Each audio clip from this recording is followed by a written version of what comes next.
Bienvenidos a Dominicans in Tech, el podcast del Ministerio de Industria, Comercio y MIPYMES, donde buscamos contar las historias de los dominicanos que están trazando pautas en el sector de tecnología alrededor del mundo. En la conversación de hoy vamos a conocer a Eva Moscat, directora de Ingeniería de Software en iRobot, que es una compañía que diseña y construye robots y soluciones de hogar inteligente, tal como las aspiradoras robóticas, la cual ayudan a simplificar la vida de sus clientes. Hoy Eva nos contará sobre su trayecto en el mundo de la ingeniería de software, incrustado en el hardware en compañías como iRobot, Fitbit y Philips Healthcare. Gracias a todos por nueva vez regalarnos de su tiempo y recuerden que el mejor apoyo que nos pueden dar es de seguirnos en la plataforma en que nos escuchen, así como compartir este podcast con un amigo, un primo, una tía, quien sea, y así vamos haciendo llegar a estas historias de estos increíbles dominicanos. También tenemos nuestra cuenta de Instagram, Dominicans in Tech, y no dejen de suscribirse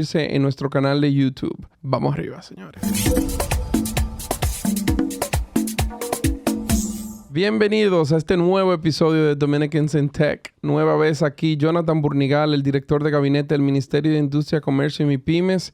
Y como ha sido de costumbre en las últimas semanas, tenemos una novedad, que tenemos un guest co-host, que estoy aquí muy bien acompañado por mi gran amiga María Waleska Álvarez, la presidenta y CEO del NAP del Caribe. Hola, María. Hola, Jonathan. La verdad que yo estoy aquí estrenándome, así que estoy súper contenta, pero sobre todo muy entusiasmada de escuchar lo que Eva Moscat va a compartir con nosotros, solamente de ver un poco de su historia. La verdad que yo creo que aquí podemos no solamente aprender muchísimo, sino que desmitificar muchas cosas alrededor del mundo de la robótica. Así que súper feliz y gracias por la invitación. Me gusta. Tenemos dos expertos en robótica en el día de hoy. O sea que si me notan calladito es porque no me atrevo a meterme y equivocarme en aguas desconocidas.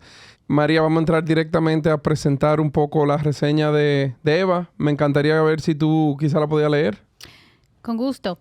Bueno, pues nuestra invitada de hoy, como había mencionado Jonathan, es directora de Ingeniería de Software en iRobot, pero tiene más de 10 años de experiencia en el desarrollo de software integrado para productos de consumo y dispositivos médicos. Eva se ha especializado en tecnologías de IoT y es responsable del Departamento de Sistemas Operativos de Robots, que incluye conectividad, Embed Linux, fabricación y herramientas de la ingeniería. Eva es inmigrante de la República Dominicana y a través de su cultura y educación socioeconómica alienta y asesora a niños con antecedentes similares en STEMs.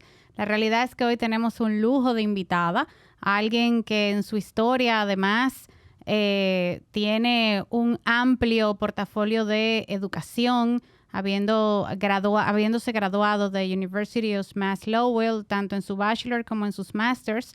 Hizo un Bachelor en Science of Mathematics con minor en Computer Science y luego un Master en Computer Science. O sea que aquí no solamente podemos hablar de robótica, o sea, aquí podemos hablar de ciencia de datos, un tema que hoy impacta al mundo. Comenzó precisamente estudiando matemáticas en la universidad. Su papá también estudió matemáticas, así que el tema viene de familia. Y bueno, si leyéramos el currículum completo de ella, pues nos pasaríamos el podcast completo. Bueno, así que adelante, Jonathan. Aquí vamos a tirar mucho 1 y 0. Hola, Eva, ¿cómo estás?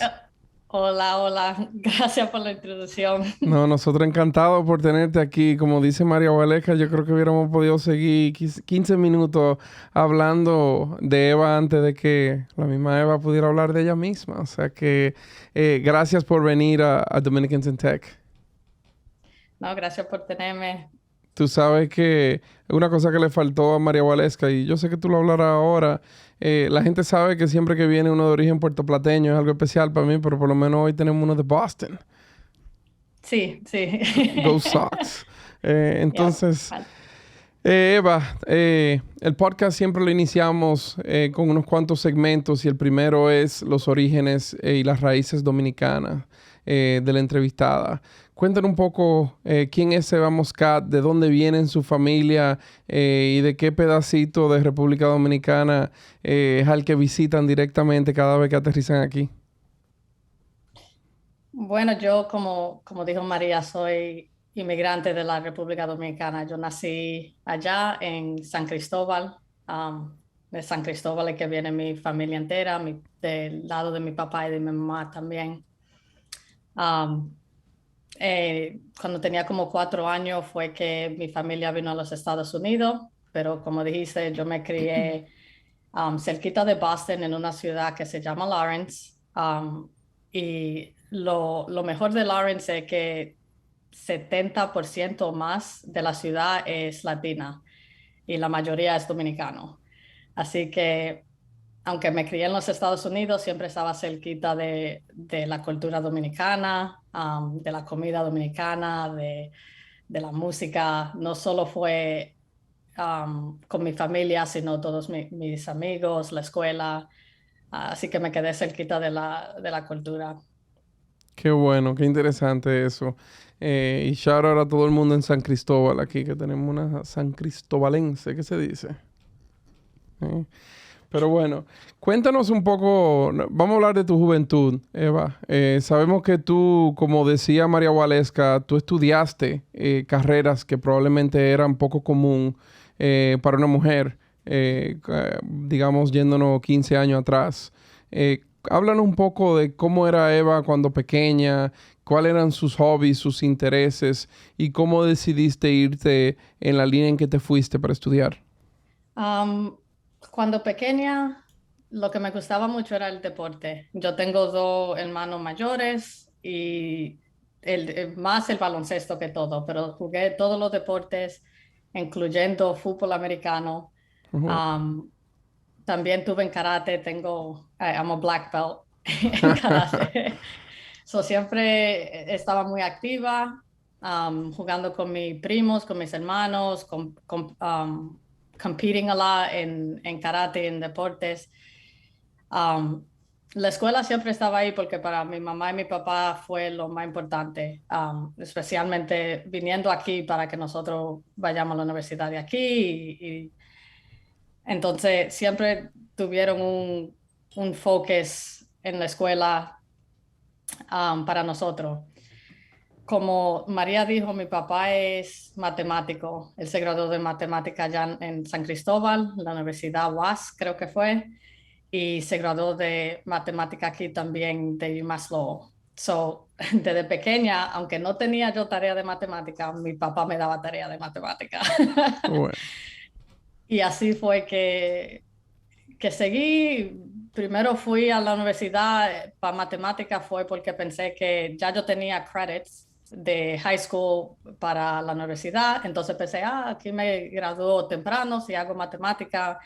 Así I can save some money. Y parte del el curriculum tenía que coger una clase de computer science.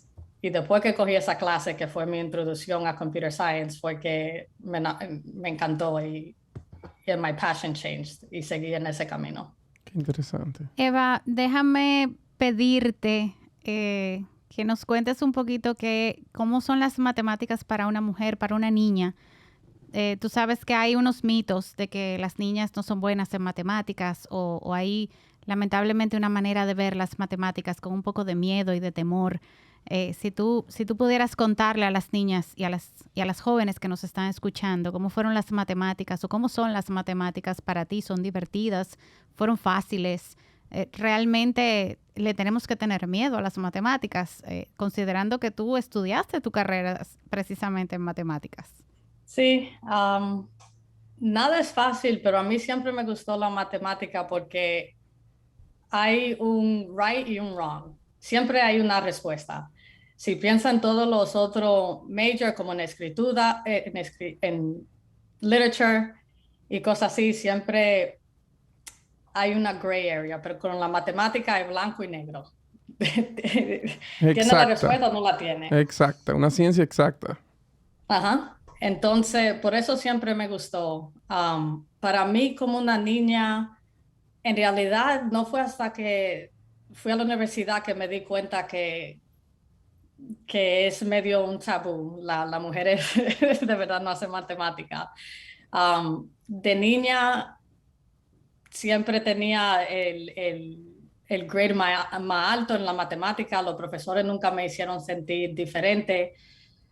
Yo creo que hasta en el 8th grade, grado 8, Ajá, en octavo. en el octavo, el maestro me hizo dar la clase de matemática. Porque los niños no le estaban respondiendo a él, entonces él me puso a darle la clase y así me estaban poniendo más attention. En high school, mi primer trabajo fue, porque aquí no se puede trabajar hasta los 16 años, entonces desde 13 a 16 yo daba clases de matemática. So, de niña nunca me vi diferente, sino cuando fui a la universidad, que ahí me di cuenta que en una clase de 40 gente yo era la única mujer. Ahí me di cuenta que que hay un tabú cuando viene siendo la matemática. Bueno, Y- yo espero que esas cosas van cambiando porque yo por lo menos miro a mi alrededor aquí y yo veo dos grandes mujeres en el mundo del STEM. O sea que esperamos que estas historias vayan cambiando la mentalidad de los padres que escuchan y ojalá que estén escuchando en un carro, en camino al colegio, aunque hoy estamos en campamento, ahora en verano, pero que vayan dejándoles saber a todas las niñas que STEM es definitivamente una opción. Y que definitivamente las matemáticas me encantó la forma de verlo de Eva, o sea, son blancos y negros. A aquellos que les gustan las cosas realmente concretas, a aquellos que no les gusta la subjetividad. O sea, la verdad es que las matemáticas no solamente que pueden ser súper divertidas, sino que son, como dice Eva, son blancos o negros. Así que ojalá que nosotros como padres, como tutores, como mentores, podamos motivar a quitar ese tabú, como decía Eva, es un tabú, y muchas niñas pudieran ser estrellas en matemáticas, como lo ha demostrado Eva. Bueno, tú sabías que quien me presentó a Eva fue Milka Santana, de Perfecto, que ya tú lo has Claro, conocido también. otra estrella. Claro, y también hija de un matemático. Acuérdate de la historia de Milka, era Perfecto Santana, el profesor de matemáticas. Por supuesto. O sea que qué bueno que hoy pudimos tener a Eva acá. Cuéntanos entonces, tú dices, Eva, que saliendo o estando en la universidad fue que te diste cuenta este tema de ser una minoría grande como mujer dentro de lo que venía siendo la carrera. Cuéntanos cómo tú conseguiste tu primer trabajo y si ese sentimiento de minoría como mujer te impactó de alguna forma, en dónde buscaste, en qué industria, etcétera, etcétera. Bueno, lo que me impactó, comenzando con la universidad, cuando me di cuenta, me impactó fue siendo una de las únicas mujeres. Si hablaba con alguien como preguntándole por sus notes o ayuda o qué fue lo que ellos entendieron, siempre se volvía en Can I go on a date? Y Wow. nunca se quedaba Te cuando invitaban a íbamos. salir. Ajá. Ok. Entonces, eso me forzó a ser más independiente. Yo buscaba la respuesta yo misma. Si algo no era claro, tenía yo que usar Google y buscármela para entender, porque pasó tanto que después me di cuenta, ok, yo no quiero bregar con eso, así que yo lo hago solo, no le pregunto a nadie y, y salgo adelante así. Eso me ayudó mucho en el trabajo, porque cuando comencé, mi primer trabajo fue un internship con Applied Science Laboratories, que era haciendo un producto que monitor, Un monitor. un monitor de los ojos. Entonces, te dice a dónde la persona que lo está usando, te dice a dónde ellos están mirando, por cuánto tiempo miró esa cosa, y así hace un mapa. Y eso lo usan para entrenar the military y también para advertisement, para saber a dónde poner cosas para attract los clientes. Ujú.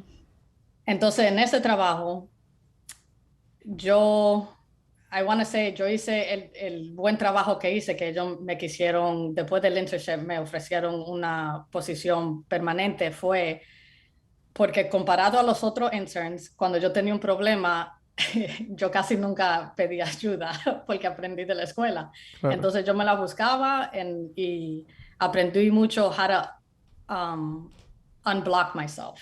Entonces me ayudó ahí por ahí seguí con todos los trabajos que tenía después de eso, que siempre lo que mi managers, mi jefe siempre decían de mí es, eso se llama aquí proactive, que yo no Proactividad. espero que alguien, ajá, yo no espero que alguien me diga qué hacer o si tengo un problema, solamente después que yo trato todo y todavía no lo puedo resolver, es que digo, oh, mira, yo traté esto y esto y esto y no tengo la respuesta y ahí es que pido ayuda y muchas veces en esos momentos no había respuesta.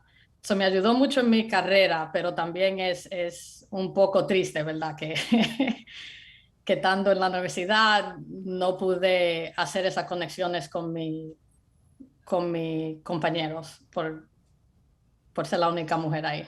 Eva, a mí me llama mucho la atención y tal vez yo creo que sería interesantísimo escuchar un poco de esa historia en las diferentes posiciones de trabajo, que veo que además en muchos casos estuvieron vinculadas a programación, a temas de salud, a desarrollos precisamente vinculados a tecnologías para mejorar la salud o mejorar los dispositivos o el monitoreo, como acabas de mencionar. ¿Cómo empieza, vamos a decir, esa mujer con esa cultura latina que empieza además a conectar esos conocimientos en matemáticas, en ciencia de datos, en programación, con estos, vamos a decir, con tus diferentes roles en las organizaciones en las que has participado? O sea, cuéntanos un poquito de cómo fue esa evolución de esa mujer latina con un conocimiento profundo en matemáticas y en ciencia de datos y cómo fuiste evolucionando como profesional y como mujer en esos espacios. Claro, después del internship, como dijiste, mi primer trabajo fue en Philips Healthcare y después en Select Corporation, que los dos hacen productos médicos. Y ahí de la universidad lo que yo me llevé, como te dije, fue la independencia. Aprendí como code, que me enamoré fue de coding, me encanta coding. Y pude llevar eso a esos trabajos, aunque hagan productos muy diferentes, casi todos los productos necesitan coding. No importa en qué disciplina del mundo tú estés, si tú estás usando algo electrónico, es a software en it. Entonces, ahí yo fui a lo médico primero porque quería, como dijiste, yo quería que el software en lo que yo estoy trabajando has an impact in the world, que tenga un impacto en el mundo. Bueno, Uh-huh. yo no iba a ser doctora, no sé cómo ser doctora, pero yo sabía code. Entonces llegué a implementar mostly cómo conectar a estos productos al mundo wireless. Entonces, mi primer trabajo fue trabajando con un defibrillator. No sé cómo se dice en español, pero... Se dice desfibrilador, lo que Okay. usan para reiniciar el corazón en una emergencia. Sí. Entonces, trabajando en eso, yo aprendí cómo conectar el defibrillator para cuando la ambulancia ya llegue al hospital, ya se pueda mandar toda la información del paciente al doctor, a la clínica y no tener que pasar esa información manualmente. El segundo producto médico tiene que ver con diabetes. Y ahora muchas veces el diabetes se trata que la gente se tiene que pullar manualmente. Yo trabajé en un producto que uno se lo pega al hombro y te da la insulina en una programación dependiendo en el diabetes que tú tengas, lo que tú comas, etcétera, etcétera. So, pudiendo coger lo que aprendí de la escuela y siendo, como usted dijo, siendo latina, yo apliqué eso. Lo que nunca cambió fue que muchas veces en esas compañías yo era todavía la única mujer o la única latina o la única mujer de color. So, eso casi nunca cambió, no como que se adapta a eso. Yo me imagino. Tengo una pregunta, porque tú mencionaste tus primeros dos empleos, que entiendo que fueron en Philips Healthcare, que era el tema del desfibrilador, y luego una compañía que se llamaba Insulet, que era el tema de la diabetes. Veo que tu próximo aventura fue en esta compañía que me imagino que muchos conocen, que se llama Fitbit. en donde fuiste un firmware engineer. La primera dos posiciones eran software. ¿Tú puedes educarnos un poco sobre cuál es la diferencia entre software y firmware y cómo se interconectan quizás uno con el otro? O si fue algo que cambiaste totalmente de posición. Sí, el firmware es software. Es lo mismo, pero firmware es el software que corre directamente con el hardware. Si no, manipula el hardware y se comunica directamente con el hardware. Eso se llama firmware. Que todavía es software, pero un software muy específico, porque software puede ser una aplicación en tu computadora, puede ser una aplicación en tu teléfono, puede ser muchas cosas. Entonces, eso nada más firmware es un tipo de software. Ok. Y cuéntanos entonces qué hacías en Fitbit, que quizás puedes explicarnos cómo aplicaste este concepto de firmware a precisamente el producto. Sí, en Fitbit yo trabajé en el primer smartwatch de Fitbit y era coding software for Wi-Fi y BLE. So, cómo el reloj se conectaba al Wi-Fi y cómo se comunica con tu teléfono y manda los datos a tu teléfono y a la nube.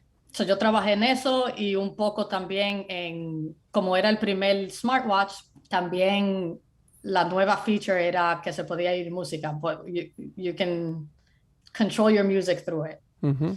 So, también porque tenía que ver con BLE y tenía que ver con comunicación, que es lo que llamamos IoT. ¿Qué es lo que es BLE? BLE es Bluetooth. Okay. Bluetooth Low Energy. Okay. Y así es que casi todo se comunica con el teléfono. Si tú tienes smart lights, ellos hablan en BLE también. Entonces eso es lo que se llama IoT, cuando tú coges el producto, la nube y el wireless Wi-Fi. network que tú tengas en tu casa, como todo se comunica, que le dicen IoT. O sea, esa es toda la parte técnica de cómo conectamos la nevera, la televisión, el aire acondicionado y lo controlamos a través del celular o del teléfono, de los teléfonos inteligentes, del iPad o del reloj, como explicaba Eva, que fue evidentemente una parte responsable de que a través de los relojes inteligentes pues podamos controlar por Bluetooth otros dispositivos tecnológicos. Interesante. Y ese fue tu inicio entonces en el tema de Internet of Things, el IoT, supongo yo. Sí, usando Bluetooth sí, pero como hablábamos en Philips Healthcare y en Insulet, yo todavía estaba haciendo que los productos se comuniquen con el wireless interface, que manden la información a otro lugar. Así que tenía alguna introduction to it, pero en FEPE fue que ahí sí me metí en el hardware, que tuve que saber en qué frequency era que estaban hablando los productos. Dispositivos.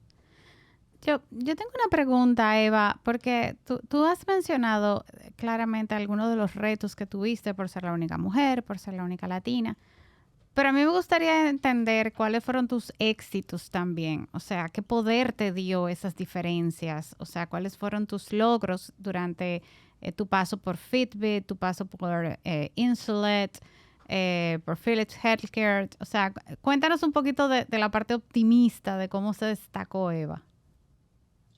Claro, como dije, aprendí mucho a ser independiente y persevere.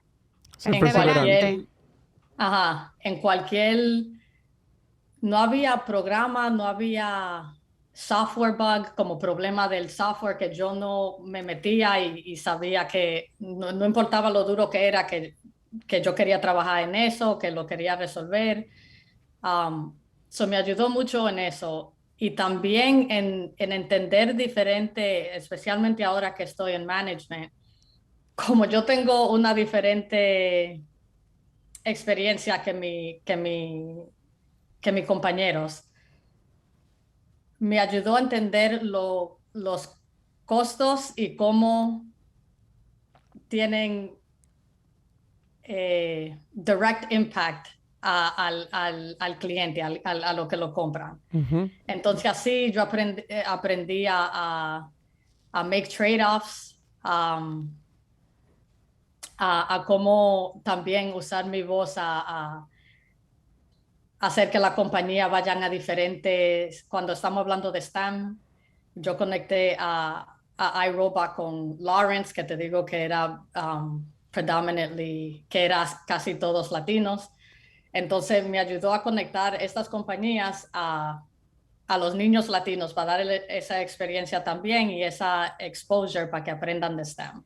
Así que yo siempre trato de buscar maneras de, no solamente lo que aprendí en mi vida que me ayudó en mi carrera, pero buscar maneras de conectar las compañías en las que estoy trabajando con niños latinos o niños que tienen a similar upbringing, conectarlo con las compañías, eso si es enseñarles robóticas o llevarlos a Europa para que vean el museum y cosas así. O sea, yo estoy escuchando una mujer que no solamente era perseverante, que era una persona que no le tenía miedo a intentar aprender a hacer cosas diferentes, sino que también, y yo creo que tuvo una enseñanza muy bonita para, sobre todo las jóvenes que están hoy en día en ciertas posiciones de trabajo, es que dentro de tu propio contexto hay un mercado. Y lo que yo estoy entendiendo es que tú llamaste la atención de las empresas donde tú estabas en aquellos mercados y en aquellas audiencias que eran naturales para ti y donde probablemente no habían visto esos nichos de mercado desde el punto de vista de la empresa, pero también la oportunidad de que una población que tal vez hasta ese momento no había sido atendida pudiera mirar una serie de productos, de soluciones, de carreras en STEMs que de otra manera no lo hubieran hecho. O sea, ella se atrevió a conectar oportunidades para la empresa a nichos de mercado y audiencias que hasta ese momento tal vez habían sido desatendidas. Así que yo creo que eso es una iniciativa interesante, motivadora además. Sí, súper. Y creo que después que terminemos de hablar de carrera y de posiciones, creo que sería súper interesante de preguntar y conversar un poco sobre esas actividades, vamos a decir, extracurricular y ese involucramiento tuyo en la comunidad, Eva, que como dije, llega hasta acá, porque yo sé que hay iRobot y es a través de ti que ha podido donar incluso unos cuantos robots al proyecto de Milka en Yamasá. Pero antes de llegar a eso, vamos a hablar de iRobot, de tu entrada. Porque tengo aquí tu perfil de LinkedIn abierto y sé que tú entraste como ingeniera de software y duraste un tiempo para después en el 2020 saliste por 6 meses y luego volviste como directora ya y no quizás como persona técnica involucrada, que tú lo dijiste ahorita cuando entraste a management.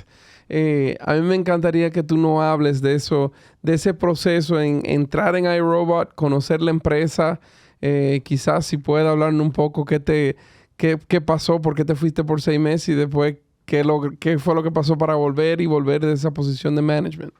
Claro, sí. Como dijiste, entré como ingeniera. Ellos necesitaban a alguien que tenga IoT experience. Entonces, llegué, estaban haciendo su primer robot que usaba BLE.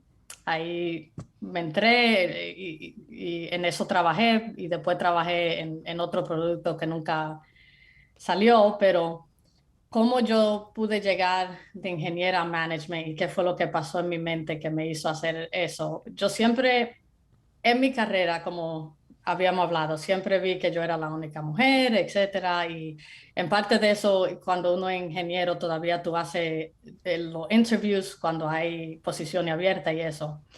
Entonces había partes que yo quise siempre cambiar en todas las compañías en las que yo trabajaba, pero ultimately el manager que tiene la last word on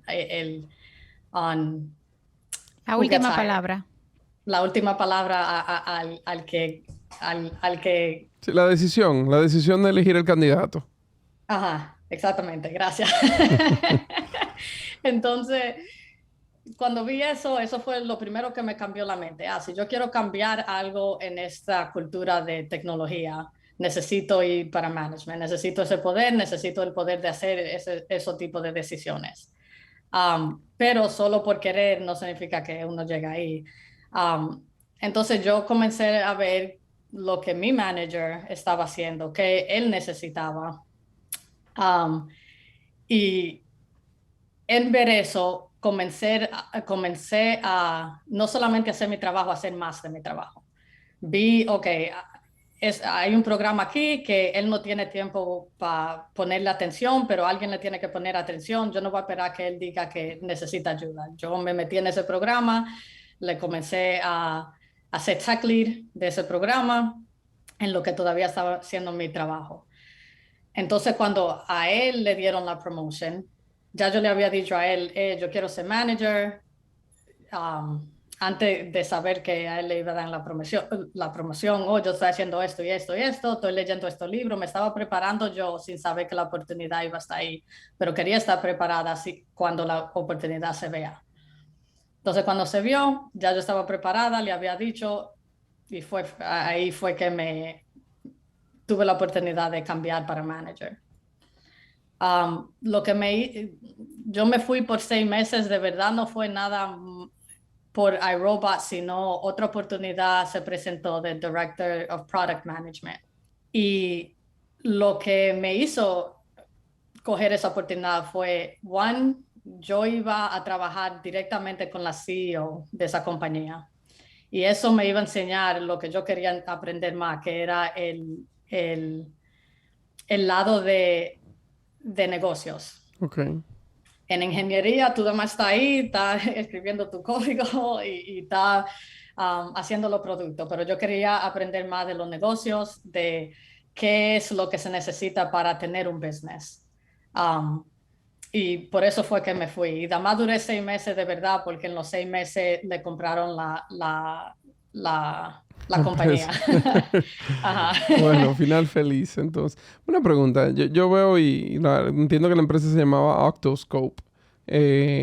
Y tu título era directora de producto, de Product Management. Creo que hemos entrevistado un par de PMs aquí. Uno de él siendo Joel Durán, que trabaja en Microsoft como PM de Windows. Y él hablaba de su rol, que era casi como ser interlocutor entre cliente e ingeniería. Tú habías jugado toda tu vida en el equipo de los ingenieros. Me gustaría saber cómo fue esa experiencia de pasar a ser casi del otro equipo, ¿no? Aunque es la misma compañía, pero es un poco distinto. Quizás no puedes abundar un poco a qué sabía eso. A mí me gustó porque me dio esa vista de los clientes. Muchas veces cuando estamos en ingeniería te dan una feature y tú te quedas pensando, ¿quién va a usar esto? ¿Para qué estamos haciendo esto? O qué tonto Entonces, que no lo usan. Yo construí esto, ¿por qué no lo usan? Entonces, cuando fui a Product Management, ya yo tenía la parte de ingeniería, así que era fácil, para mí era fácil translate lo que yo oía de los clientes para los ingenieros, decirle eso es lo que necesitamos, creo que lo podemos hacer así, pero la parte que me gustó más es oyendo a los clientes. Tuve la oportunidad de tener meetings con los clientes, saber cómo ellos estaban usando el producto, que yo pienso, ¿verdad? Yo lo uso de esta manera, pero oyendo a alguien, mira, nunca pensé en eso, ahora entiendo por qué necesitamos esta feature. Y también cuando hablamos de negocios, lo que diferentes clientes pagan por algo, cómo eso afecta las decisiones de qué se hace en los productos también. Claro. Así que me gustó porque aprendí mucho, pero sí. Tú sabes que escuchándote, Eva, siempre se ha hablado de la necesidad de alguien que traduzca entre el grupo de ingeniería y el grupo de negocios, o que los profesionales de negocios no necesariamente entienden lo que los profesionales de la ingeniería generan. O sea, uno de los grandes retos, y sobre todo en la República Dominicana, que nosotros hemos identificado en las carreras, es que hay como una brecha entre que los de las áreas de negocios no entienden el mundo de los ingenieros y que los ingenieros no necesariamente hablan el mismo idioma de las carreras de negocios. Entonces tú, que evidentemente has traducido entre ambos mundos, o sea, ¿qué tú recomendarías? O sea, en base a esa experiencia que tú tuviste, o sea, ¿cuál es la mejor forma de cerrar esa brecha? De que los ingenieros entiendan un poco mejor qué está pensando la cabeza de dirección y viceversa. ¿Cómo ayudamos a cerrar esas brechas? ¿O cómo permitimos que podamos traducir mejor esas conversaciones, incluso dentro de una misma empresa?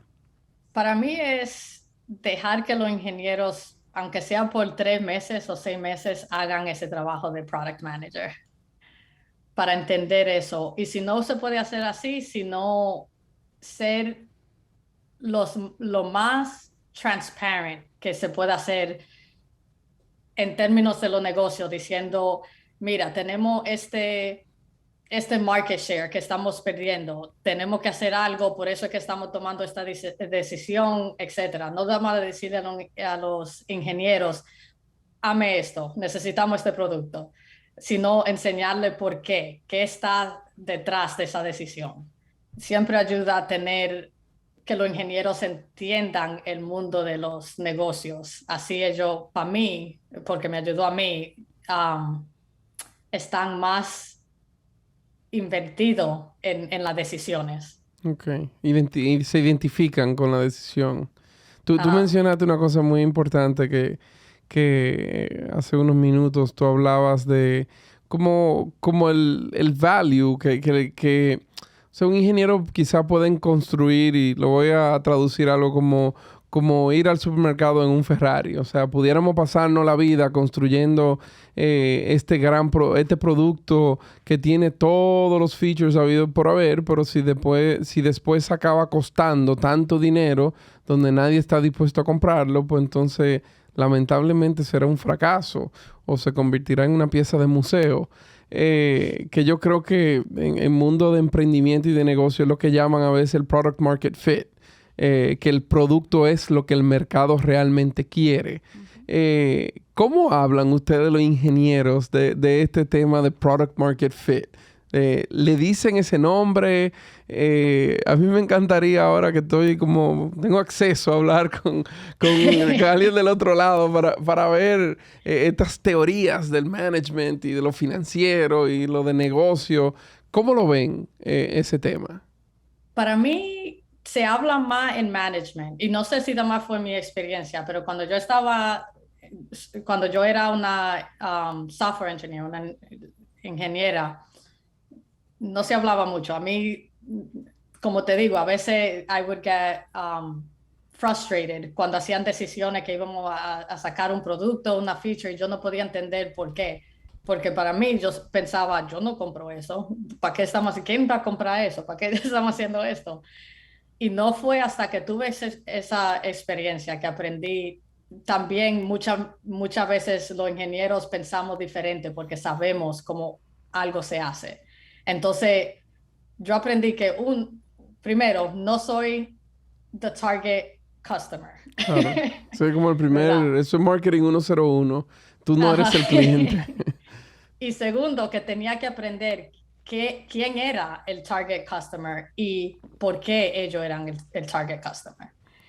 Entonces, no creo que mi experiencia fue que no se habla mucho en el mundo de ingeniería, sino management. Se debe entender si tú vas a ser manager, porque así tú puedes explicar a tu equipo and you're more invested. Okay. Yo quiero hacerte una pregunta, Eva, porque tú sabes que uno de los grandes mitos detrás de la robótica es que han habido, vamos a decir, muchos reportes y mucha información de que los robots van a desplazar los trabajos de las personas. Cuando yo particularmente veo que más que desplazar, yo creo que hay una gran oportunidad de crear nuevos empleos. Sin embargo, tú has vivido dentro de una compañía precisamente de robótica. Me encantaría escuchar tu opinión de cómo en realidad la robótica va a impactar nuestras empresas, nuestras sociedades. O sea, ya desde una perspectiva evidentemente general y sobre todo viendo que tú ya has asumido responsabilidades de administración, realmente, ¿cómo la robótica impacta nuestras empresas, nuestra sociedad, nuestras instituciones? Y esa posibilidad de crear mejores y mayores empleos o por el contrario, si en realidad hay alguna justificación por la cual se le deba de tener miedo a la robótica. Para mí la robótica es como cualquier cosa de tecnología. Hay cosas buenas y cosas malas. Para mí hay mucha robótica que ayudan a la humanidad, ¿verdad? Hay robótica como la de iRobot que limpian. Vamos a decir que tú tienes un abuelo o una abuela que ya no puede estar limpiando la casa, etc. Tú tienes ahora un robot que te puede limpiar la casa. Claro, que es el Roomba, ¿verdad? Ajá. Yo tenía como un poco de miedo de que pues, si lo íbamos a nombrar por iRobot o por Roomba. Y ahorita me equivocaba, que ese era de que no, ese es el competidor. No, el Roomba. Y hay robótica que también ayuda en el military para que salvan vidas, que los soldados no tienen que entrar a una situación hostile. Okay. Sino tú mandas robot y ahí bueno, tú puedes ver qué es lo que está pasando. En la película siempre es para detonar la bomba. Exactamente. Y también hay manufacturing robots. Hay robots que ahora mismo están reemplazando mucho trabajo que tenga que ver con assembly y manufacturing. Uh-huh. Pero para mí es una oportunidad más que miedo.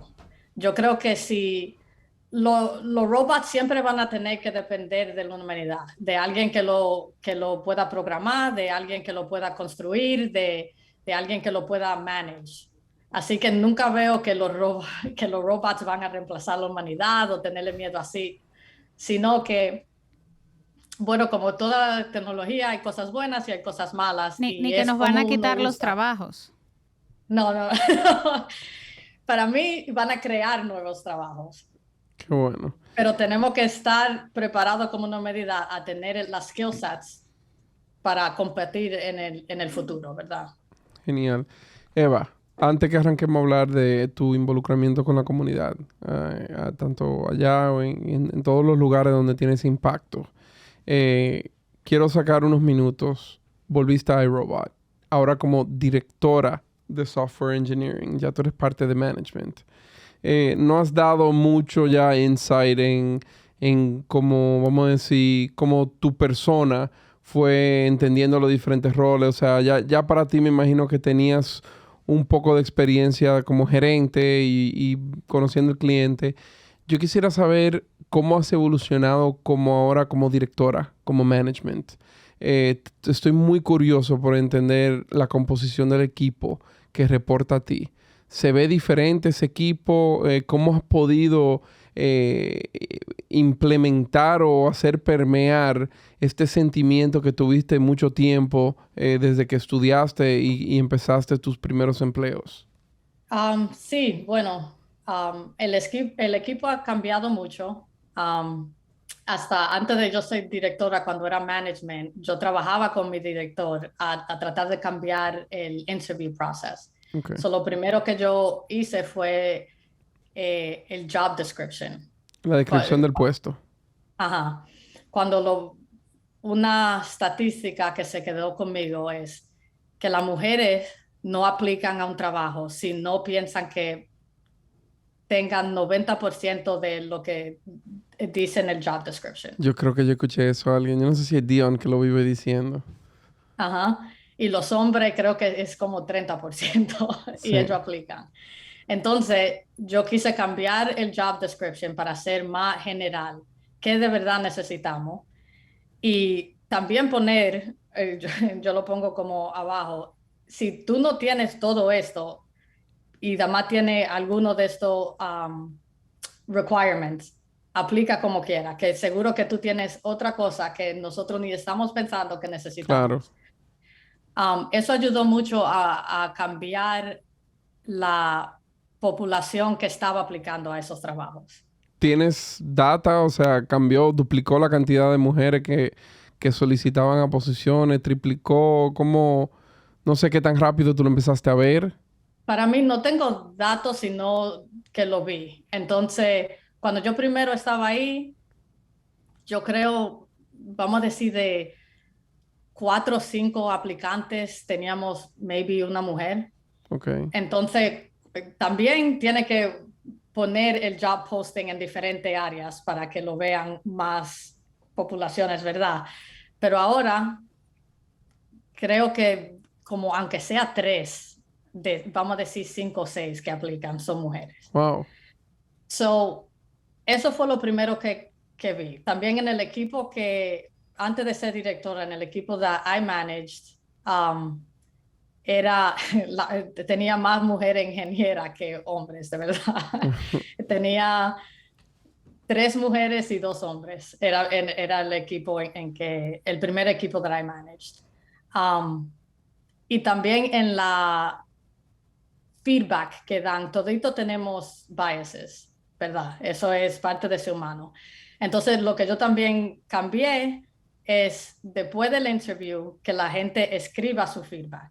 Porque muchas veces cuando tú lo escribes y puedes go back to it, tú te comienzas a dar cuenta de patterns que no sabía que tenías. Como te digo, yo tenía un direct report que en una él había dicho que no podíamos ir con esta gente porque no sabía esto.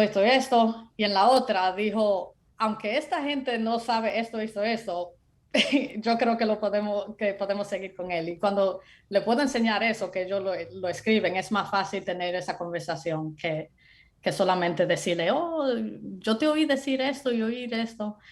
Entonces, esas son 2 cosas que yo comencé a hacer después que me metí en management, para tratar de cambiar, at least the hiring practice there. Qué interesante. La verdad que son cositas tan pequeñas que uno a veces tiene que cambiar y de repente puede venir casi como un río con toda la fuerza y como dices tú, ahora 50% de las solicitudes pueden ya ser mujeres y empezar a ganar espacio que por tanto tiempo han merecido y necesitado realmente. Y me imagino que la compañía mismo se ha beneficiado de eso. ¿Qué retos te quedan por delante? Si tú pudieras decirnos dónde tú ves a Eva trabajando como director y como management para seguir, vamos a decir, teniendo ese impacto. Quizás cuéntanos un poco sobre eso. Ultimately, yo quiero tener mi propia compañía de software consulting. Yo soy muy afortunada que mi familia hay muchos ingenieros. Tengo primos que son ingenieros, tengo 2 hermanos que son ingenieros. Entonces siempre nosotros hablamos de tenemos ingenieros en la familia entera y toditos trabajamos por diferentes compañías en lo que podemos hacer la compañía de nosotros. So ese es my ultimate goal, es llegar ahí. Para llegar ahí, los otros retos es más, de directora, ¿cómo puedo yo llegar a VP of Software? Para entender no solamente software, pero sino ingeniería, hardware, manufacturing, todo lo que hace un producto y cómo el producto llega al cliente. Eso significa que tengo que aprender más de todavía los negocios, COGS, right? Your gross revenue, cómo eso afecta los materiales que puede usar en los productos y todo eso. Entonces, como directora, cada nivel de management te da un poquito más de visibility al business. Uh-huh. La visión del Entonces, negocio. Ajá, los negocios. Entonces, de directora quiero ir a VP para aprender más de negocios y seguir así hasta que ya me sienta bien en, yo entiendo esto, puedo comenzar mi propia compañía y coger en sus enseñamientos a asegurarme que estar en una posición mejor is for it to be successful. O sea que tú te consideras una emprendedora. Yes. Ella lo dijo desde el inicio. Los problemas difíciles, ella le gusta y no y se busca la vuelta para terminarlo aunque sea sola. Que es el primer rasgo de un emprendedor. Eva, saquemos unos minutos para hablar de tus proyectos dentro de la comunidad. Lo mencionaste al inicio. ¿Qué haces en tu tiempo libre para tener ese impacto allá en Lawrence y quizá más allá de ahí? Bueno, antes de COVID yo era engineering mentor para un programa en Lawrence que se llama Lawrence Community Works. Y el programa es para niños de 8 años o a 14, creo. Y lo que nosotros hacíamos era hacer un curriculum para enseñarle STEM, cualquier cosa de STEM. Comenzamos con software porque era lo que yo sabía, pero también después de eso, we transitioned a little bit para hardware. Después COVID hits y ya no podíamos ver en persona. Entonces, también eso es lo que me encanta de iRobot también, que ellos tienen un STEM program. Y yo cada vez saco tiempo para hacer, especialmente si ellos van a estar en una ciudad de minorities, saco tiempo para ir, si no es hablar, para enseñarles lo que yo hago de ingeniería, porque muchas veces eso también cambia si los niños se ven en ti. Yo he hecho eso también, así fue que conocí a Milka, porque iRobot tuvo esa partnership y preguntaron, nosotros estamos haciendo esto en la República Dominicana, y ahí me entré yo quiero. So through iRobot también I volunteer my time. So I just try, el focus mío es tratar de uno enseñarle que los ingenieros se ven como nosotros. Claro. Que no es cualquiera puede ser ingeniero. Y dos, también tratar de sacar tiempo para enseñarle cómo comenzar. Usually comenzamos con Scratch, que es moviendo los bloques y eso. Para no importa si quieren ser, en este sentido, a lot of the children querían ser musicians. Y es como yo siempre digo, no importa lo que usted quiere ser, la tecnología va a estar ahí. Así que si solamente es tomar aprender para hacer tu propio programa de música, claro. it's worth it. Eva, déjame contarte, aquí en República Dominicana hay un programa vinculado a la iniciativa de First Lego Lee. Y precisamente en República Dominicana, los últimos años, más del 60% de los niños que participan de First Lego Lee corresponden a escuelas públicas. Contrario a lo que es la percepción, o sea, la gente cuando oye de este programa en la República Dominicana inmediatamente piensa que son ciertas escuelas privadas élite que participan, pero en realidad hoy más del 60% de esos niños comprendidos en edades entre los 6 y los 14 años pertenecen a escuelas públicas.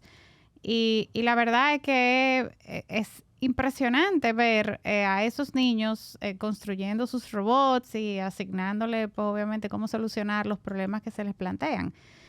A mí me encantaría entender,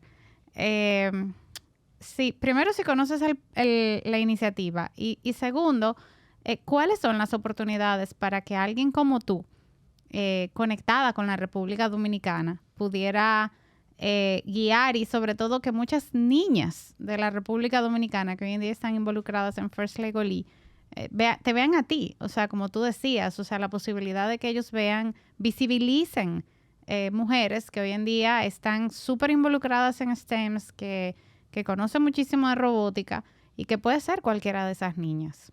So I've heard of, yo he oído First, no sé si el mismo First. Sí, es el mismo First. Es el mismo, It's the same. That's the Dominican Republic Chamber. That's awesome. So I was actually, yo tenía que, I was going to volunteer a ser un judge en uno de las competencias aquí for First. y después fue que pasó COVID y no pude, pero... Entonces, tu pregunta fue cómo alguien como que está conectado a la República Dominicana puede niños de aquí que te puedan ver, que tú puedas ser parte de... María Waleska te está invitando, Eva. Oh, claro, sí. Como le dije yo sé a cómo Milka. decir secreto por aquí, por micrófono. No, como le dije a Milka, yo estoy disponible. Eso es lo que me encanta a mí el superpower que yo creo que aprendí más en tal situación que muchas veces soy la única latina y yo no quiero que el mundo se vea así en 20 años, ¿verdad? Yo quiero que cuando yo esté en una meeting se vea muy diferente de lo que se ve ahora. So, yeah, yo te mando mi email. I took your word. No, está Yes, grabado. yes. Esto está grabado. Tú ves, estas son las Yes. conexiones que queremos en Dominicans in Tech. Y por eso fue que yo invité a María Waleska a ser guest co-host de esta entrevista. Ella no lo sabía. Le tomó 57 minutos. Bueno, yo tenía mi plan desde el momento cero, o sea, pero había que disimularlo. Buenísimo. No, con mucho gusto. Bueno, vamos, Eva, nosotros siempre tratamos de keep this about an hour para que la gente pueda tener la rutina de escuchar Dominicans in Tech. Entonces, vamos a ir pasando al penúltimo segmento. We do a little bit of a rapid fire. Lo primero que te viene en la mente, tratamos de hacerlo lo jocoso. Lo primero que te venga a la mente, a veces son preguntas bien tontas, pero creo que a veces le sacan la personalidad a la gente. Entonces, tú tienes que responder lo primero que te viene a la mente. Entonces, la primera pregunta, ¿cuál tú prefieres? ¿El 0 o el 1? El 1. Segunda pregunta, ¿programación o el inglés como un segundo idioma para aquellos padres que están pensando poner a sus hijos en algo así extracurricular? Programación. ¿Tu idioma de programación preferido? Sí. Ok. Y aquí vamos ya con the Boston questions. ¿Restaurante favorito en Lawrence? Oh, el taller. El taller. Ok. Y aquí viene la última, y esta puede ser muy controversial. ¿Big Papi o Pedro Martínez? Pedro Martínez. No titubeo, señor. Número Eso fue 45 ahí. Directly. Yo también soy un Pedro fan. Genial esas respuestas. Eva, último segmento. Siempre le damos el chance a la persona que estamos entrevistando para que pueda dejar un mensaje motivacional, algo que puedas despedir el programa, inspirar a esos dominicanos que nos están escuchando, ojalá que alrededor del mundo, y que se sientan empoderados de poder lograr grandes cosas como sabemos que ha podido hacer Eva Moscat. Bueno, lo dejo con el mundo de tecnología y programación necesita más latinos, más dominicanos. No importa qué disciplina, no significa que lo tiene que hacer como trabajo, sino aprenderlo para entender el mundo del futuro en lo que vamos a vivir. Así que estoy excited. Emocionada. Emocionada a ver el mundo que van a crear los niños dominicanos con el futuro, con la programación, con la tecnología. Genial, me encanta. Y yo comparto eso. Yo creo que todos tenemos que votar como el miedo de creer que yo no estudié eso, yo no soy matemático, y empezar a codearse y ensuciarse un poco las manos. A punchar. Así es. Ese es el término coloquial de decirlo, pero yo creo que en general es así. Yo siempre le digo a los jóvenes cuando estamos hablando tú no eres lo que tú estudiaste. La vida da muchas vueltas y todo el mundo tiene la oportunidad de aprender algo nuevo. Y cuando la industria es nueva, pues nadie es experto. Y si uno no se lanza, pues yo creo que todos perdemos. O sea que me encanta tu motivación. Y con eso, Eva, tristemente vamos a cerrar este episodio. quería en nombre de María Waleska y de Michelle, que no pudo estar, así como Dion, agradecerte realmente por acompañarnos y poder contar tu historia.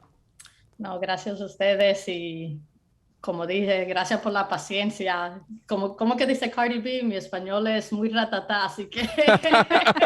Ay, tú sabes que cuando nos dan como que one-liners así, a veces pensamos en ponerle nombre a los episodios, o sea, que no sea de que Eva Moscat, va a ser Eva Moscat, ingeniera ratatá. No, con un español. Ratatá. Señores, No, pero gracias. Gracias por acompañarnos en este tremendo episodio de Dominicans in Tech. Yo les recuerdo, esto es una iniciativa del Ministerio de Industria, Comercio y MIPYMES para conectar las historias inspiradoras de los dominicanos y dominicanas que abren paso en la industria de tecnología alrededor del mundo. Jonathan, de verdad, yo darles las gracias, feliz de haber compartido esta experiencia con ustedes, darle las gracias también a Pitaya Studios, que nos permite estar aquí, y definitivamente a la Dirección de Comunicación del Ministerio de Industria y Comercio y MIPYMES, y a ti por haberme invitado a compartir este espacio. Yes, gracias a ti, María Waleska. Y les recuerdo a todos que nos pueden escuchar a través de Spotify, YouTube, estamos en Apple Podcast. Y recuerden de seguirnos en nuestras redes sociales de Dominicans in Tech. Señora, hasta el próximo episodio.